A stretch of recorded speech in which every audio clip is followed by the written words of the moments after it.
ಕಾರ್ಯಕ್ರಮದಲ್ಲಿ ಹೆಸರಿ ನಮ್ಮ ಒಂದು ಅಸೋಸಿಯೇಟಿ ಅವರು ಒಂದು TC ರ್ಯಾಂಕ್ ತಲುಪಿದ್ದು ನಮ್ಗೆ ಭಾಳ ಖುಷಿಯಾಗ್ಯದ. ಅದ್ರ ಜೊತೆಗೆ ನಾನು ಕೇವಲ ಏನಂದರೆ ಅಷ್ಟೇ ಈ ರೀತಿ ಇದು ಮಾಡ್ಬೇಕಂತ ಅಷ್ಟೇ ಗೈಡ್ ಮಾಡಿ, ಬಟ್ ಅದು ಸಂಪೂರ್ಣ ಜವಾಬ್ದಾರಿ ನಮ್ಮ ಕಂದಗೂಳು ಸರ್ನೇ ಹೊತ್ತಾರ. ಹಾಗಾಗಿ ನಂದೇನು ಜಾಸ್ತಿ ಪಾತ್ರ ಇಲ್ಲ. ನಾನು ಕೂಡ ಅನಾರೋಗ್ಯದಿಂದ ಅಷ್ಟೊಂದು ಇದರಲ್ಲಿ ಭಾಗವಹಿಸಲಿಕ್ಕೆ ಆಗ್ತಾ ಇಲ್ಲ.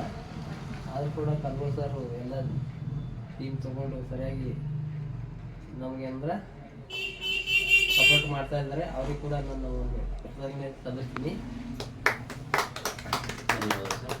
ಅದೇ ರೀತಿ ನಮ್ಮ ಗಡವಾಳಿ ಸರ್ ಕೂಡ ನಮ್ಮ ಸೋಮಲಿಂಗ್ ಸರ್ ಹಾಗೆ TC ರ್ಯಾಂಕ್ ಬೇಗನೆ ರೀಚ್ ಆದ್ರಂದ್ರೆ ಇನ್ನೂ ಹೆಚ್ಚಿನ ಖುಷಿ ನಂಗೆ ಆಗ್ತದೆ ಅಂತ ಹೇಳ್ತಾ ನಂದು 2 ಮಾತನ್ನು ಮುಗಿಸ್ತೀನಿ. ಧನ್ಯವಾದ.